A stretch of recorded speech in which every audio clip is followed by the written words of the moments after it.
आजचे जे आपल्या बोधवाड्याचे मुलं शिकत आहेत, खास करून त्यांच्यासाठी ही घटना जी आहे एक प्रेरणा देणारी घटना आहे.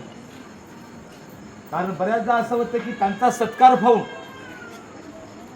जे 10वीला मुलं असतील, 12वीला असतील, 7वी 8वी 9वी 10वीला असतील, त्यांना म्हणत असं वाटत असेल की एक दिवस या ठिकाणी बुद्ध विहारावर जसा तुषारचा सत्कार झाला तसा आमचा सुद्धा सत्कार झाला पाहिजे, एवढी तरी भावना आली तर खऱ्या अर्थाने आजच्या कार्यक्रमाचं पूर्ण झालं. तुषारकडे बघून मला बाबासाहेबांनी एक सांगितलेला प्रसंग, बाबासाहेबांच्या जीवनातला घडलेला प्रसंग. बाबासाहेबांच्या कार्यकाळात पहिल्यांदा एक आपल्या समाजाचा माणूस कलेक्टर झाला आणि कलेक्टर झाल्यानंतर बाबासाहेबांनी त्याला निमंत्रण वाट लावलं, मला भेटायला ये. जसं कलेक्टरला निमंत्रण गेलं, कलेक्टरला वाटलं आता मी कलेक्टर झालो आणि बाबासाहेब काहीतरी मला पैसे मागतील, बाबासाहेब मला मदत मागतील, अशी मानसिकता घेऊन तो बाबासाहेबांना भेटण्यासाठी गेला. बाबासाहेबांच्या शेजारी बसला. बाबासाहेब पुस्तक वाचण्यात मग्न.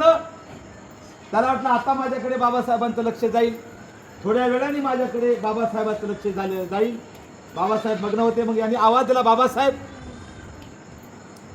तुम्ही जसा मला निरोप दिला मी या ठिकाणी आलेला आहो, बोला काय काम होतं.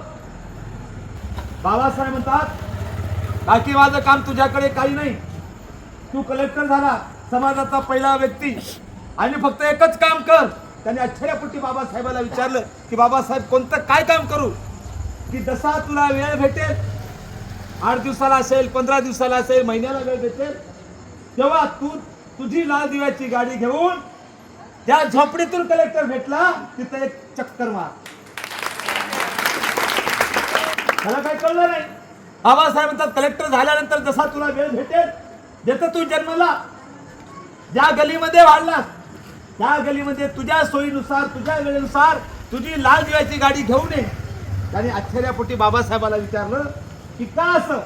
तर बाबासाहेब म्हणतात तेड्या यासाठी मी तुला सांगतोय, तू जसा कलेक्टर झाला, तुझा थाट माट बघून उद्याचे 4 कलेक्टर होण्याची भावना आमच्या